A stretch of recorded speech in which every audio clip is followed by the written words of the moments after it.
Isaiah chapter 15 is where we pick things up tonight.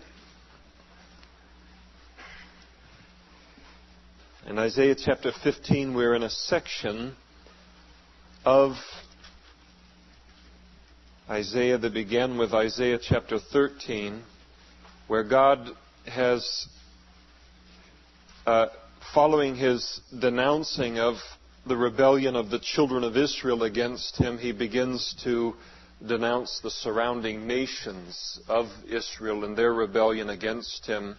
The Bible says that judgment begins in the house of God, but it never ends there. It always moves out beyond and into the world, and so it is here, and is modeled with Isaiah. So often a person is prone to, the children of Israel were at this time in their history. To walk with the Lord was going to cost them something, kind of in that time in their history, and they thought, oh boy, the easiest way just to be able to jump out, align with the world, and make them the source of our security and all these kinds of things. And they had forgotten that judgment begins in the house of God. God works to refine us, to purify us. But man, don't head out to where judgment is heading next. Then you get the double whammy. You get it in the house of the Lord, and then you hit it again out there, and it's no good. So oftentimes it's misread. Chapter 15, the burden or the prophecy against Moab. Moab is what is largely modern-day Jordan today. Jordan is just on the other side of the Jordan River, interestingly enough, from Israel. And specifically, Moab was the southern section of what is modern-day Jordan, down by the Dead Sea. Its territorial boundaries were just on the east side of the Dead Sea. And so that was the region of Moab.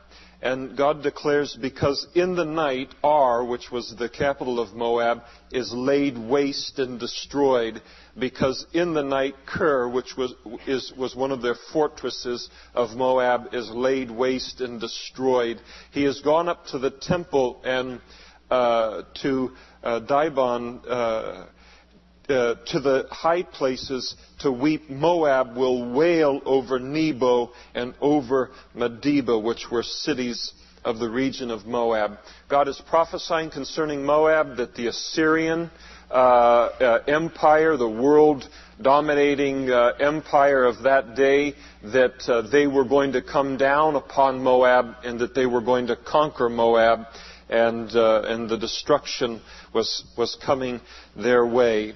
He said,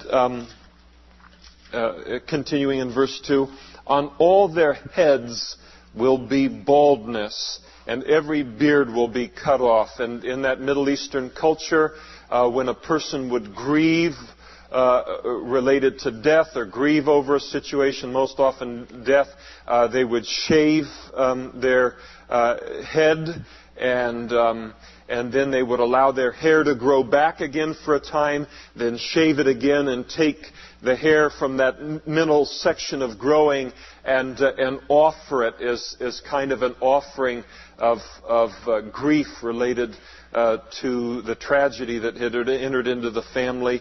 And then for a man to cut off his beard in that Middle Eastern culture was also a sign of tremendous mourning. In their streets they will clothe themselves with sackcloth, and we think of sackcloth maybe as like potato sacks or, onion sacks or whatever. Not too far from that. Sackcloth was made up most often in those days of camel skin. But camel skin where the outer part would be turned inside. If you've ever touched a camel, then you understand how uncomfortable that would be.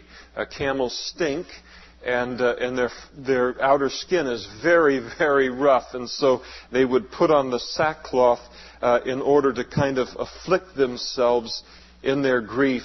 On the tops of their houses and in their streets, everyone, the whole country, will wail, weeping bitterly. And in the Middle East, of course, that wailing that the women, are capable of, and quite extreme. But here you have not just the women or wailers related to death, but the whole country involved in this wailing. That sometimes you'll hear it on the news, or sometimes you'll watch where maybe a Palestinian or something has been shot in some kind of an altercation with Israel, and you'll hear the mourning and all that's going on, and that's the sound that will go throughout the region. In Moab, everyone would be wailing, men and women alike. Heshbon and Elealeh will cry out. Their voice will be heard as far as Jahaz, and therefore the armed soldiers of Moab will cry out. His life will be burdensome to him. So even their greatest and strongest, bravest soldiers are going to end up, fleeing in fear away from this Assyrian army that was going to come in against them. And so God describes the defeat that was going to come against them. Moab had long been an enemy against the children of Israel and against the children of Judah. And so now judgment comes their way. In verse 5, God begins to describe their flight from the enemy. And as Isaiah is seeing all of this prophetically, he said, "My heart will cry out for Moab." And so here we have a different kind of thing related to Isaiah. When Isaiah looks at this, and we don't know, he's kind of like in his a prophetic like watchtower. God is showing him, perhaps not a vision, we don't know that, but somehow he's receiving this revelation of what's going to come. And it's interesting that Isaiah doesn't go, "All right, God's going to slam dunk those Moabites." Doesn't do that at all. Isaiah might have been tempted to do that earlier in his ministry, but from Isaiah chapter 6 on, when he saw the Lord high and lifted up, the train of his robe filling the temple, realized that he was a man of unclean lips, dwelling among a people of unclean lips, it really produced a compassion within his life, even for those that lived in rebellion against God. Oftentimes, there can be the idea that that when God finally judges this mess and, He really pours out His wrath, that somehow there's going to be a lot of cheering and all of that among God's people. I don't know that that'll happen. I don't think that will happen.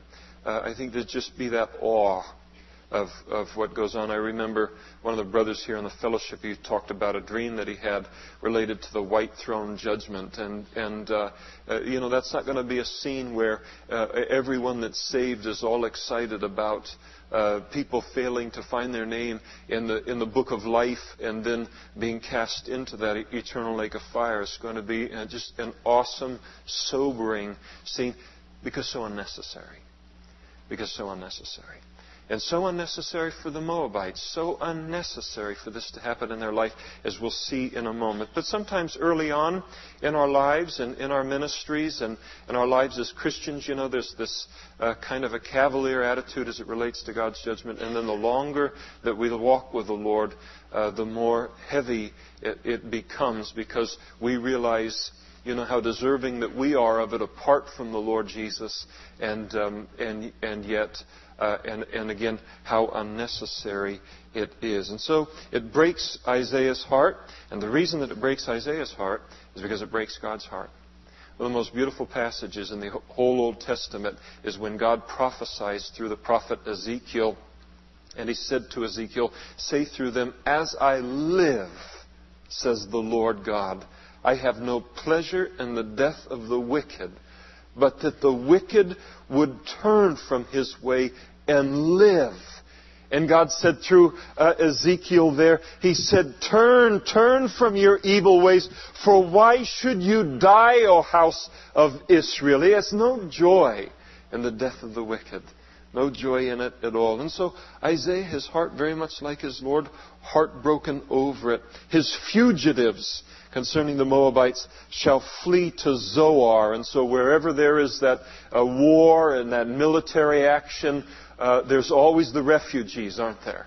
The refugees. We see it on the news where one country comes against another, and then all of a sudden the roads just jam up with people just trying to escape and to get away. And Isaiah sees that his refugees shall flee to Zoar like a 3-year-old heifer, for by the ascent of Luhith they will go up with weeping, for in the way of Horonim they will raise up a cry of destruction. And so the weeping and the wailing and all of this that's going on among the Moabites as the Assyrians have come in with their destruction against them. For the waters of Nimrim will be desolate. In other words, the Assyrians had stopped up that particular spring that fed the area of Moab, and thus the green grass is withered away, the grass fails, there is nothing green. Therefore the abundance they have gained and what they have laid up they will carry away to the brook of the willows. And so the day was coming upon the Moabites. The Moabites were a very prosperous group of people. Very, very prosperous group of people. And they prospered because of agriculture. Very prosperous. And God was telling them that the day was going to come where all of this stuff they had, they're going to leave all of it except what they could carry. Except what they could carry. I'll tell you, that'll make you touch lightly, won't it, when you realize that? If God said, all right, of all the stuff you have, you can escape with what you can carry. I mean, you think about that. What would you grab? You grab your Bible and maybe some photo albums or whatever it might. And that was the way that it was going to come. And so they thought they were so secure because of their wealth. But the day was going to come when they were going to lose it all except for what they could carry in their own arms. For the cry has gone out all around the borders of Moab. It's wailing in Iglam, and it's wailing to Beer Elam, and the waters of Dimon will be full of blood, because I will bring more upon Dimon, lions upon him who escapes from Moab, and on the remnant of the land. And so here he describes as the people flee their nation under that Assyrian onslaught, what the people would hear, and that is their own screams as they leave the land, and then also the bodies of water filled with blood. All of it so unnecessary. It's interesting that as it relates to the Moabites, they were descendants of Lot, so they were related to the children of Israel, and they were descendants of Lot and his incestuous union with his oldest daughter, associated with the destruction of Sodom and Gomorrah. And they were neighbors of Israel, direct, next door neighbors, right on the border of the nation of Israel, but they never became followers of Jehovah themselves. Never became followers of Jehovah themselves. It's interesting, isn't it, how close a person can be in terms of hearing that message and seeing that life lived, for the Lord and that kind of thing, and still miss heaven, still miss a relationship with God. It's not good enough to be a neighbor. It's not going to be able to get to heaven and say, my neighbors were Christians. It's not going to work. The old saying is that walking into a church doesn't make you a Christian anymore than walking into a McDonald's makes you a Big Mac. You have to have your own relationship with the Lord. There's nothing by association, and it's amazing how close sometimes people can be. Satan never honors that. He doesn't honor that and say, you're living pretty close to a Christian, or you're living pretty close to godly lives and all. I won't hassle you or bring destruction your way. He doesn't do that. He doesn't have pity on a single one of us in this world. Doesn't have a bit of pity on any of us.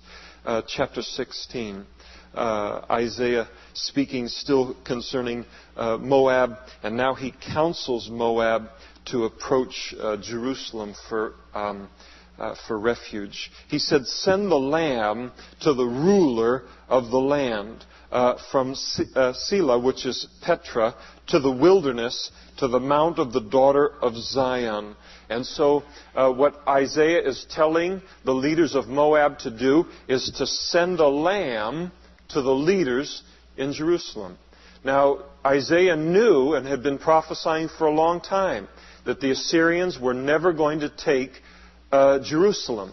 So Jerusalem was a safe place. Everyone knew from his prophesying that Jerusalem was a safe place.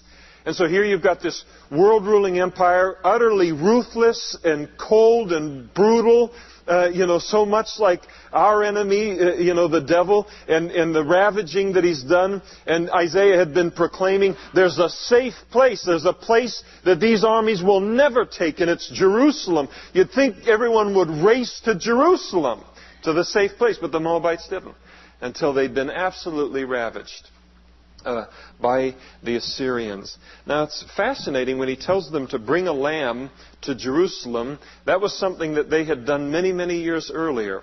When David had conquered had become king not only of Israel and that whole region, but he spread out the kingdom of Israel until he had control over many of the nations that surrounded Israel. And one of the nations that he had control over was the nation of Moab. And because of his control of Moab, the Moabites would bring 100,000 sheep per year as a tribute to David. And they enjoyed David's protection, Israel's military. There was a peace that they enjoyed. And so as a tribute to that, they would bring forth these lambs to Israel. And so here is the time where God says, now, and as soon as Ahab became king, the Moabites revolted against Israel, were successful in separating themselves from Israel, and they stopped bringing the lambs. And so now God says, listen, get back to that lamb thing, and take a lamb and bring it to Jerusalem, because that's a place where you're going to be protected, because that's a city that isn't going to fall. And verse 2, he says, for it shall be, Moab shall be as a wandering bird thrown out of the nest. And, a bird that's thrown out of the nest before it's ready, what do you call that? Lunch. I mean, it's helpless. I was driving down the street the other day, and there was a bird fluttering around in the middle of the street. It had been hit. One wing gone. That bird wasn't going to last long. Not in this town with the cats and all that kind of stuff. The huge cat problem we have here in this. But I don't want to get into that. But you're defenseless. And so that's the idea, is what they were, is that they would be defenseless like a wandering bird thrown out of the nest. And so shall be the daughters of Moab at the fords of Arnon, completely vulnerable to the Assyrians. And then God declares to Moab, and he says, take counsel, execute judgment, make your shadow like the night in the middle of the day. Hide the outcasts and do not betray him who escapes. Let my outcasts dwell with you, O Moab. Be a shelter to them from the face of the spoiler, for the extortioner is at an end. The devastation ceases. The oppressors are consumed out of the land. In mercy the throne will be established, and one will sit on it in truth. And the tabernacle of David, speaking of Messiah coming, establishing his kingdom, judging and seeking justice and hastening righteousness. Now, it's interesting, as God in verses 1 and 2 calls upon the people of Moab to find a refuge among his people, then in verses 3, 4, and 5, it's like his mind is triggered all the way to the end of the age, and now he declares to the Moabites to provide a place of refuge for his people, the outcasts. And he tells them in verse 3, as if in a dark shadow, to hide and to provide safety for my people. That's what he's calling them to do. And so God provides here safety for the Moabites among his people. And then now God His eye looks all the way down to the end of the age. And as he looks down to the end of the age, he sees a day when the Moabites can return the favor to him as it relates to his people. Now, verse 5 is clearly messianic, and it declares that Messiah's throne is going to be established, Jesus' throne in his 1,000-year reign, that Messiah is going to sit on it, that he's going to sit judging, and he's going to seek justice, and he's going to hasten righteousness. And all of this occurs at Jesus' second coming when he establishes his kingdom known as the millennial reign or as the 1,000-year reign of Christ. Now, immediately prior to verse 5, that is the establishing of that kingdom, he tells us there in verse 4 that some kind of a devastator is going to rise up against his people. Some kind of a devastator is going to rise up against the Jews. And this devastator is going to cause the Jews to flee their land in this day in the same way that the Moabites are fleeing in chapters 15 and chapter 16. They're going to flee with only what they can carry. Only what they can carry. And God here, as Moab, or modern-day Jordan, is asked by God. God asked them to accept those Jews who flee their land and to hide them when they do flee for the area of protection in Petra, there in the area of Jordan. It's interesting that when you go into the book of Daniel, in Daniel chapter 9, we're told there that the Jews are going to establish a covenant during the Great Tribulation with the Antichrist. They're not going to know him to be the Antichrist, but they're going to make a covenant with him in that Great Tribulation. It tells us in Daniel chapter 9, verse 27, "Then he, the Antichrist, will confirm a covenant with many for 1 7-year period. But in the middle of the 7, he'll bring an end to the sacrifice and offering, and on the wing of abominations shall be one who makes desolate, even until the consummation which is determined is poured out on the desolate." And so the Jews are going to make a covenant with the Antichrist. They're going to think that he is the Messiah. And one of the things that one of the reasons they're going to think he's the Messiah is because he allows them to rebuild the temple. When the Antichrist comes, he's going to bring peace to the Middle East. He's going to be a man of tremendous peace for 3.5 years. He's very crafty. He'll only show one side of himself for 3.5 years. Everything will go very, very well for him. He will allow the Jews to rebuild their temple. And one of the interesting things is that when you go to Israel today and you ask Jewish people how it is that they will recognize the Messiah when he comes, you'll never hear them say to you, at least I haven't yet, had one of them say, "We'll know because he will match the description that God has given to us in the law and the prophets." You don't hear that. What you hear is, we'll recognize him because he will allow us to build our temple, to rebuild our temple. And the interesting thing is, from the Scriptures we know that the one that's going to allow them to rebuild their temple is going to be the Antichrist. And so Daniel speaks of that 70th 7 and the deception that's going to occur. Now, it's interesting in 2 Thessalonians chapter 2, where Paul speaks about this a bit. He says in verse 3, "Let no one deceive you by any means, for that day, the day of the Lord, will not come unless the falling away comes first, and the man of sin," speaking of the Antichrist, "is revealed, the son of perdition, who opposes and exalts himself above all that is called God, or what that is worshipped, so that he sits as God in the temple of God, showing himself that he is God." So at the 3.5-year mark of the Great Tribulation, he allows them to rebuild their temple. That apparently happens in the first 3.5 years of the Great Tribulation, because the revealing of the Antichrist is the breaking of the first seal in the book of Revelation, and so that begins the Great Tribulation. So he allows them to rebuild their temple, and the Jews are all excited about this, of course. And then at the 3.5-year point, he walks into the Holy of Holies, and he sits down in the Holy of Holies and declares himself to be God and demands to be worshipped as God. When that happens, a massive light is going to go on in the minds of many of the Jews in that day, and they're going to realize that they have made a terrible, terrible mistake, and that they have not, discovered their Messiah, but they have discovered a man who is fully an abomination. And that light's going to go on for them when he goes into the Holy of Holies and he defiles their temple. Jesus called it the abomination that causes desolation. That temple will be defiled by the presence of the Antichrist in the very Holy of Holies. It's interesting that the Jews will then begin to flee for their life from out of Jerusalem and from out of the area of Judah, flee for their life from the Antichrist, because the Antichrist will at that time unleash a demonic, attack against them, a demonically inspired attack in order to destroy them.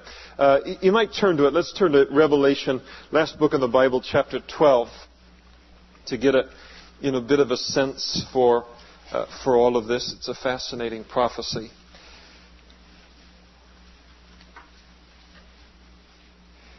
In verse 1, we're told that now a great sign appeared in heaven, a woman, and that speaks of Israel, clothed with the sun, with the moon under her feet, and on her head a garland of 12 stars. And then being with child, she cried out in labor and in pain to give birth. And of course the woman is Israel, and what was the great, birth that came out of that nation? Well, Jesus himself.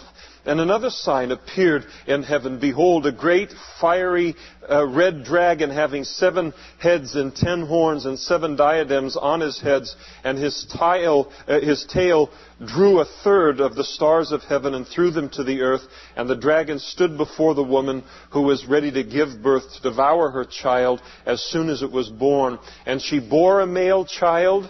Again, speaking of Jesus, he came out of the nation of Israel, who was to rule all nations with a rod of iron, and her child was caught up to God and to his throne.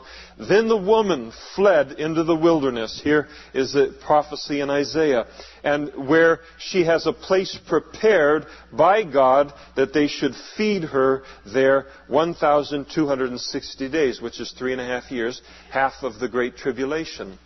Talking about Moab, talking specifically about the rock city of Petra there, that you can go and tour even today there in Jordan. Then in verse 7, war broke out in heaven, and Michael and his angels fought against the dragon, and the dragon and his angels fought, but they did not prevail, nor was place found for them in heaven any longer. And so the great dragon was cast out, that serpent of old called the devil and Satan, who deceives the whole world. He was cast to the earth, and his angels were cast out with him. So now he's really upset, because now he can't be up there accusing us. And God has limited his little playground. And then I heard a loud voice saying in heaven, now salvation and strength and the kingdom of our God and the power of his Christ have come. For the accuser of our brethren who accused them before our God day and night has been cast down. And they overcame him with the blood of the Lamb, with the word of their testimony, and that they did not love their lives unto the death. And therefore rejoice, O heavens, and you who dwell in them. Woe to the inhabitants of the earth and the sea, for the devil has come down to you having great wrath, because he knows that he has a short time. And then now notice this. Now when the dragon saw that he had been cast to the earth, he persecuted the woman who gave birth to the male child. He begins to attack in a massive way the Jews at this time. But the woman was given 2 wings of a great eagle, that she might fly into the wilderness to her place, the place in Moab, where she is nourished for a time, 1 year times, that's 2 years and a half time, again 3.5 years, from the presence of the serpent. And so the serpent spewed water out of his mouth like a flood, and it's probably speaking of an army that he sends after the fleeing Jews, after the woman, that he might cause her to be carried away by the flood. But the earth helped the woman. The earth opened up its mouth and swallowed up the flood which the dragon had spewed out of his mouth. And so this army is apparently wiped out. And the dragon was enraged with the woman, and he went to make war with the rest of her offspring. And then this is interesting, who keep the commandments of God and have the testimony of Jesus Christ. Now here you have the Jews who just formerly are ascribing messiahship to the Antichrist.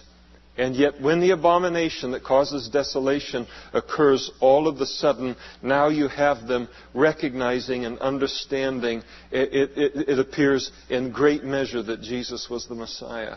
And now he begins to attack those that haven't escaped to the rock city of Petra. He begins to attack them who have, again, the testimony of Jesus Christ. And so it appears that a very large group of Jews is going to heed the instruction to flee to Moab at that time.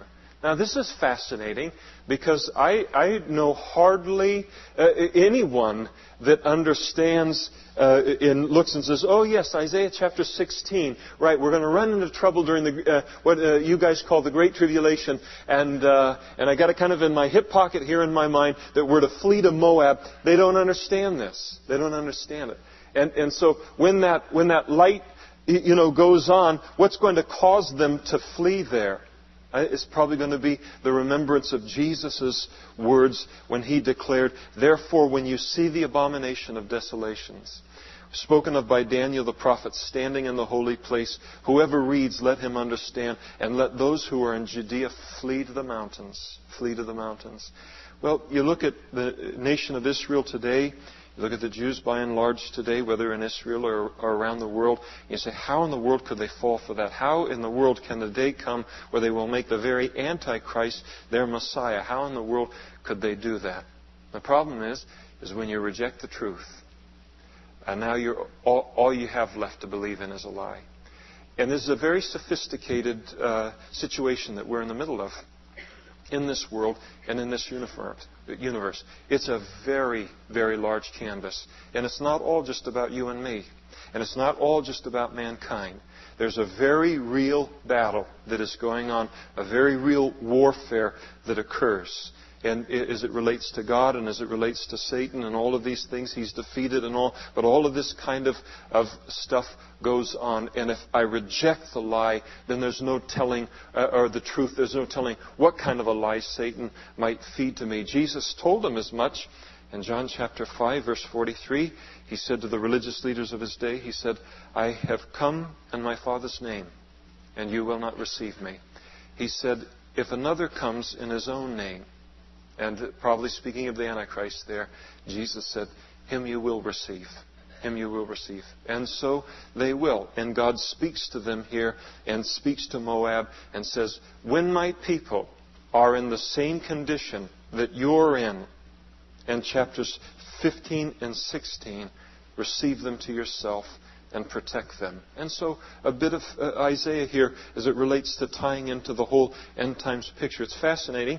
When you go to Israel, last time we were there, last couple of times, they have banners up all over the place. And I know Jerry, he gave me this cup. When he went to Israel, they had these cups there. And it's got the Hebrew and all. And the banners look just like this. And basically what it says is that Messiah is coming. And so Israel is a nation is very much recognizes that things can't go on the way that they're going for them over there. And they're very much looking to their Messiah. Unfortunately, he's already come. And they're set up to believe a lie. Verse 6. We have heard of the pride of Moab. And so we, speaking of Isaiah and Judah, they said, we've heard of the pride of Moab. He is very proud. And what's he proud of? He's proud of his haughtiness and his pride and his wrath. That's rough. That's put you in another league when you're proud of your pride. That's exactly where they were at. They're proud of their pride. And, the Bible says that, before pride, a haughty spirit comes a fall. Before pride comes destruction. And so there's going to be a humbling when there's that kind of pride. But his lies shall not be so. Therefore Moab shall wail for Moab. They're going to cry for themselves, and instead of being impressed with themselves, everyone shall wail. For the foundations of Hareseth you shall mourn. Surely they are stricken. And so God cured their pride by destroying the sources of their pride. And their pride was in their agriculture and in their fields. He says, verse 8, for the fields of Heshbon languish, and the vine of Sibmah. The lords of the nations have broken down its choice plants, which have reached to Jazer and wandered through the wilderness. Her branches are stretched out, and they've gone over the sea. The influence of Moab was very, very broad because of her agriculture and because of her wine. And therefore I will bewail the vine of Sibmah with the weeping of Jazer. I will drench you with my tears, O Heshbon, and this place.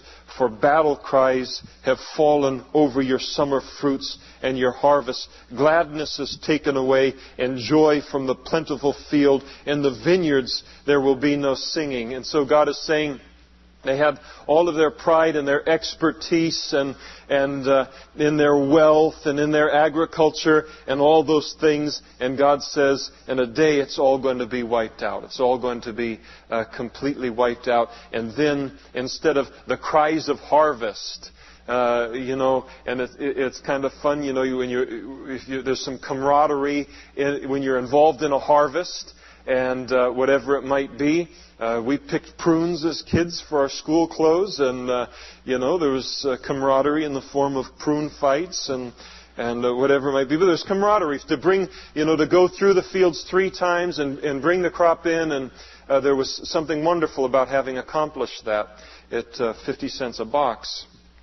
And so this is all of this joy that would normally be there. He says it's going to be taken away. There won't be any singing following the harvest, because there won't be a harvest. Nor will there be shouting, nor treaders.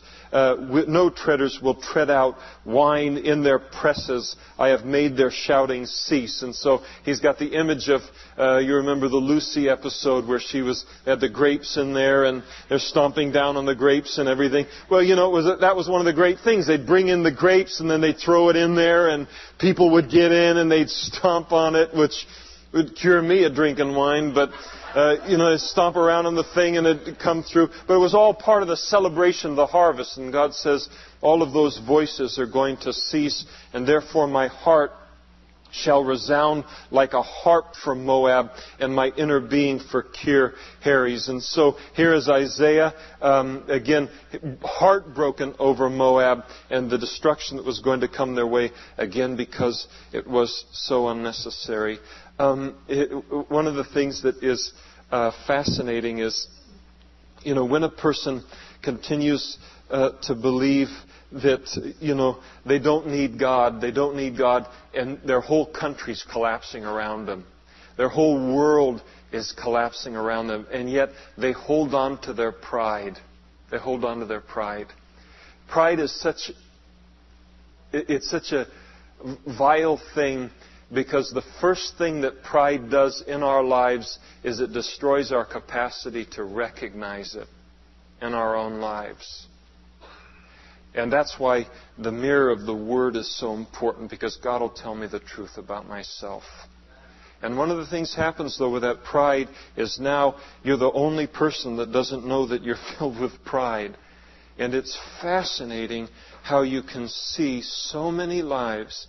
Their lives are a disaster from one end to the other, just like the nation of Moab, and yet they will not humble themselves and give their lives to God. No reason to be proud.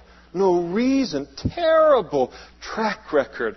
And so, I have looked at people through the years who have been so damaged, so ravaged, the expense of their families, their health, their everything, and you look at them, and you would look at them, you'd think, this person is going to come to the Lord in 5 minutes. They're a humble, a meek kind of person, and yet they resist God for years. for years and nothing to be proud of in their life. But that grip of pride, and how it can keep a person in that kind of a place that Moab was in. It's a tragic thing when it is here. Everything's collapsing. Everything's wiping out. You'd think they'd turn to God, and yet they don't. And it shall come to pass, verse 12, that when it is seen that Moab is weary on the high place, when they realize they're being defeated, that he will come into his sanctuary and pray, that is, begin to seek his false gods, but he will not prevail. And this is the word which the Lord has spoken concerning Moab since that time. But now the Lord has spoken, saying, within 3 years, as the years of a hired man, and that means right at 3 years. When you hired a guy for 3 years and he was on salary, he didn't work extra days.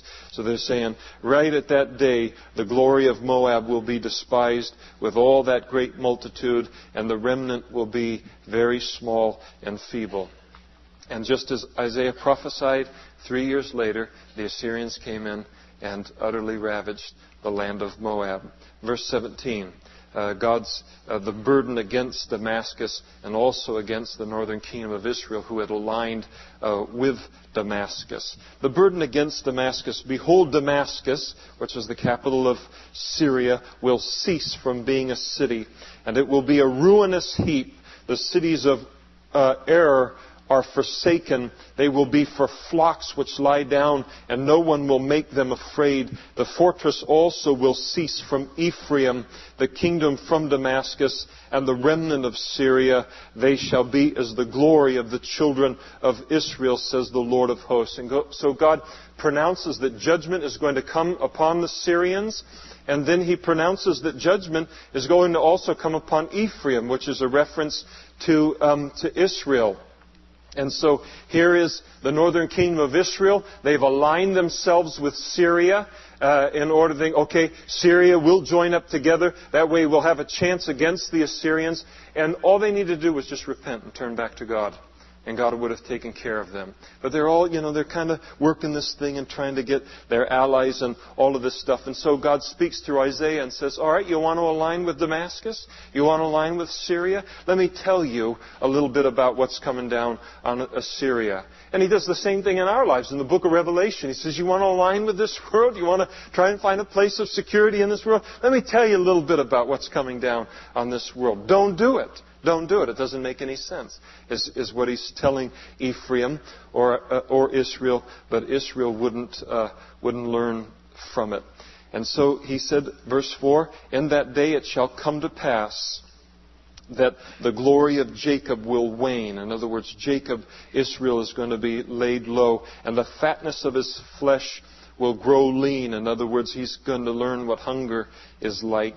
And it shall be as when the harvester gathers the grain and reaps the heads with his arm. It will be as he who gathers heads of grain in the valley of Rephaim. And yet gleaning grapes will be left in it, like the shaking of an olive tree. 2 or 3 olives at the top of the uppermost bough, 4 or 5 in its most fruitful branches, says the Lord God of Israel. God said, when the Assyrians come through the northern kingdom of Israel, they're going to utterly wipe it out, take the people captive, and all that's going to be left is just handfuls of people and a lot of animals.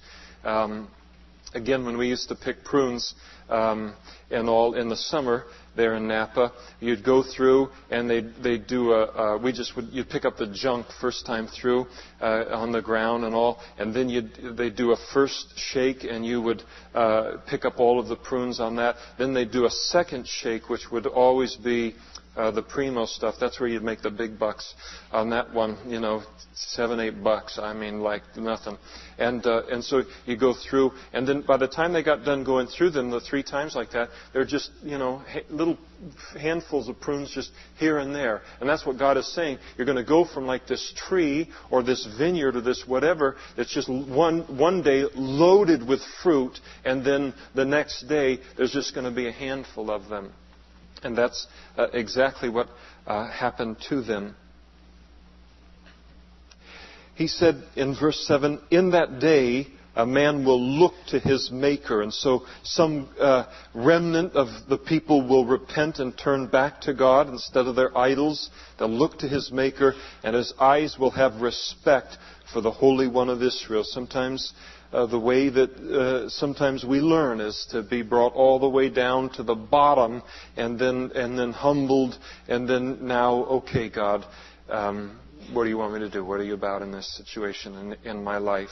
And he will not look to the altars, the work of his hands, and he will not respect what his fingers have made, nor the wooden images, nor the incense altars. And so that would be the cure of their idolatry, and it would come the hard way. In that day, his strong cities will be as a forsaken bough in the uppermost branch, which they left because of the children of Israel, and there will be desolation, because you have forgotten the God of your salvation and have not been mindful of the rock, or literally, you haven't remembered the rock of your stronghold, and therefore you will plant pleasant plants and set out foreign seedlings. So the reason that they ended up in the problems that they ended up is they'd forgotten God. They'd forgotten God. It's easy to forget God. It's easy to forget Him. It's in the sense of ceasing to trust in Him. Ceasing to trust in Him. And now trusting in this nation, or trusting in this institution, or trusting in this thing or that thing. And pretty soon I look at my life as a Christian. Oh, there's obedience here and this and that. But all of a sudden I look and I go, in terms of what I really trust in this world, do I trust in the rock? Do I trust in the rock? Or am I really trusting in these other things? It's interesting. Well, I'm not going to go into that. It was very interesting. You'd have loved it. But that's the way it goes. But I want to move here a little bit. Here's... Now they are reminded of depending upon the Lord and, living by faith. And that's a goofy thing too. We try to get away from living by faith.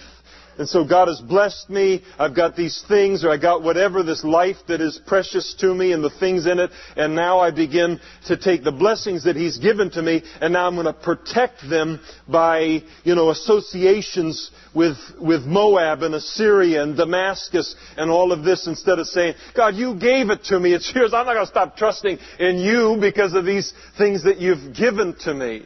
And so we stop living by faith and now trusting in all of these institutions that can be around us. And he talks about the pleasant plants there at the end of verse 10.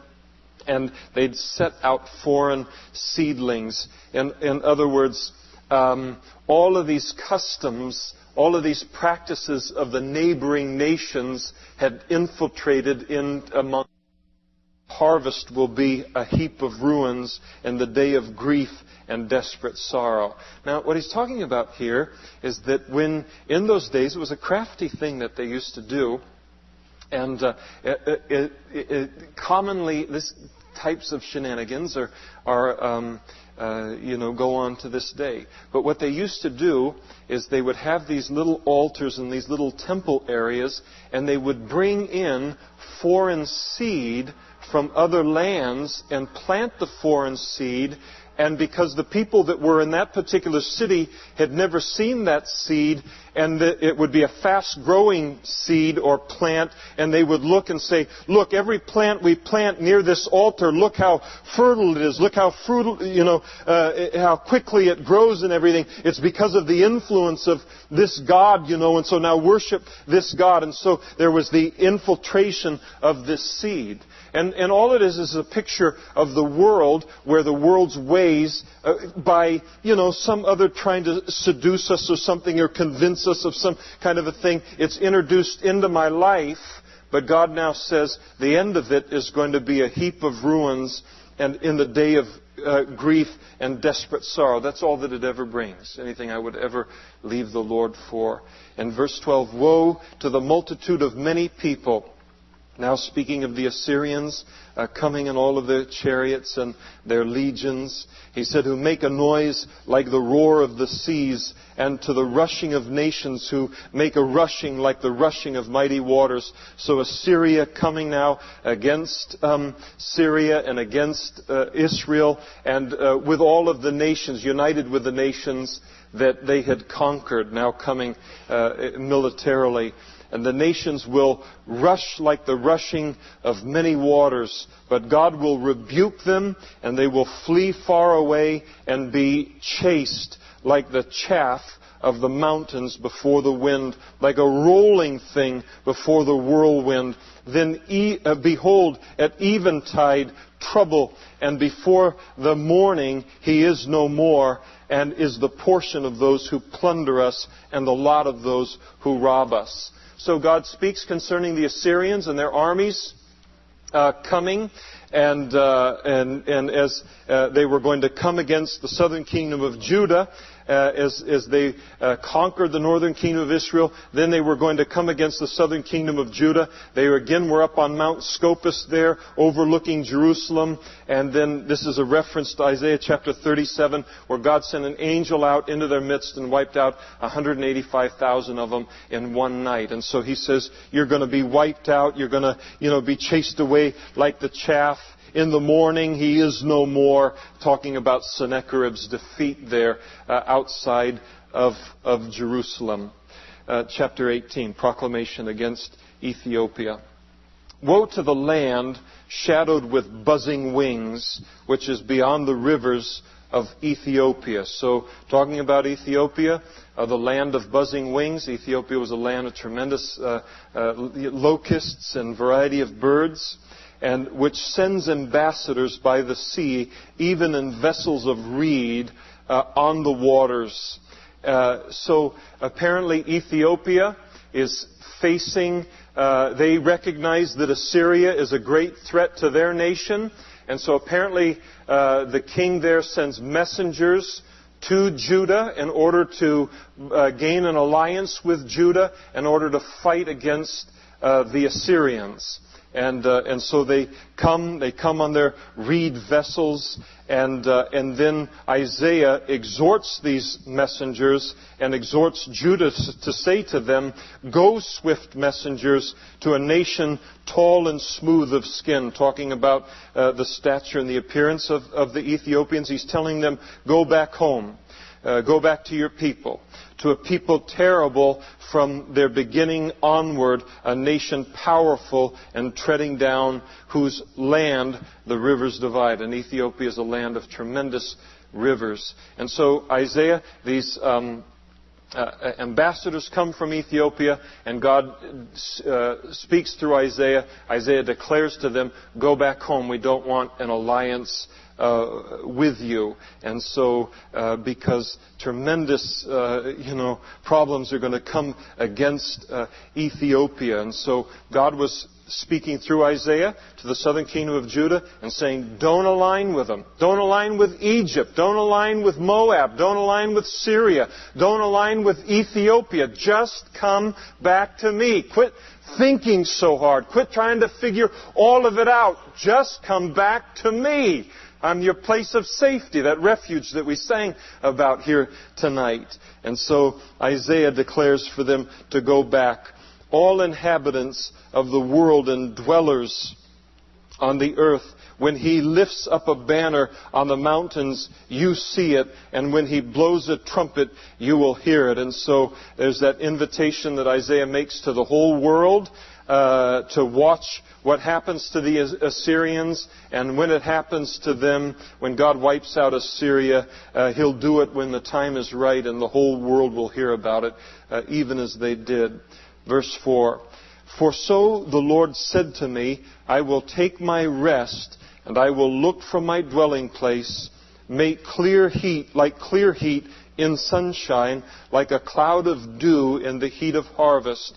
For before the harvest, when the bud is perfect and the sour grape is ripening in the flower, he will cut off the sprigs with pruning hooks and take away and cut down the branches, and they will be left together for the mountain birds of prey and for the beasts of the earth.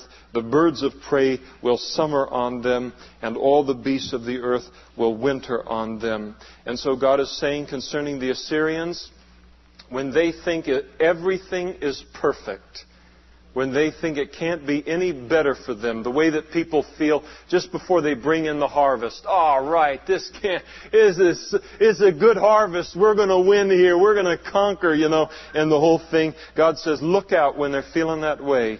I'm going to not feed them their lunch. I'm going to make lunch out of them. And God did. He wiped them out again, and they became food for the birds and food for the wild animals for a long time. 185,000, that's a lot of dead bodies out there. For the animals. And in that time, a present will be brought to the Lord of hosts from a people tall and smooth of skin, and from a people terrible from their beginning onward, a nation powerful and treading down, whose land the rivers divide, to the place of the name of the Lord of hosts, to Mount Zion. And so he's talking about who again? The Ethiopians again. And what he's saying is Isaiah is prophesying to Judah, don't align with these Ethiopians. There's no need to. The day is going to come where God Himself will wipe out your enemy, the Assyrians. And when He does that, the Ethiopians, they'll be back.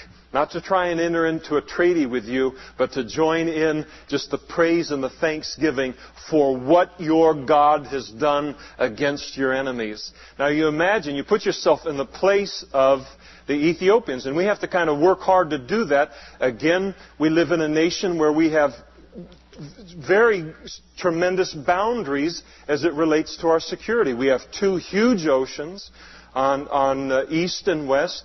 On the north we have an ally in Canada, and on the south we have an ally in Mexico. And so there's no hostilities between them. So we enjoy such isolation. Imagine being in the place of, the Ethiopians, where the Assyrians are taking over the whole area, and it looks like, you're going to be the next ones that get wiped out by them. And then all of a sudden you pick up your Modesto Bee one morning, and 185,000 of them, of their frontline troops were killed in one night. What are you going to do? Let's go to Israel and celebrate their God. And that's what they did. And so, it brought glory to the Lord. And so they were so excited all about that, about how God had wiped out the Assyrians for His people. So there's a bit of emotion in all of this. We read it from a detachment of several thousand years. Put yourself in that place. And man, you're glad to hear these prophecies. I mean, here you are in Judah, there you are in Jerusalem. I mean, Assyria is who's going to stop them? They could come in and wipe you out and your family, your whole nation any day. And then here is Isaiah declaring, it's not going to happen. It's not going to happen. God is not going to allow it to happen. And here's how He wants you to do that. And so, the news would have stirred their heart as it relates to these things, those that were trying to listen to the Lord. And so, very, very contemporary, the scene that he was in the middle of, everyone highly emotionally involved in it. Unlike sometimes as we head through the Scriptures from this kind of a distance, except for some of the prophetic angles to it. So we'll stop there tonight, and we'll pick it up in chapter 19 the next time. So if the worship team will come forward and lead us in worship tonight as we continue our service, and just an opportunity to allow these truths that we've looked at tonight to settle down in our heart by the Holy Spirit. See if there's any remaining business that He wants to do in our heart tonight as we continue to wait on Him and worship Him tonight.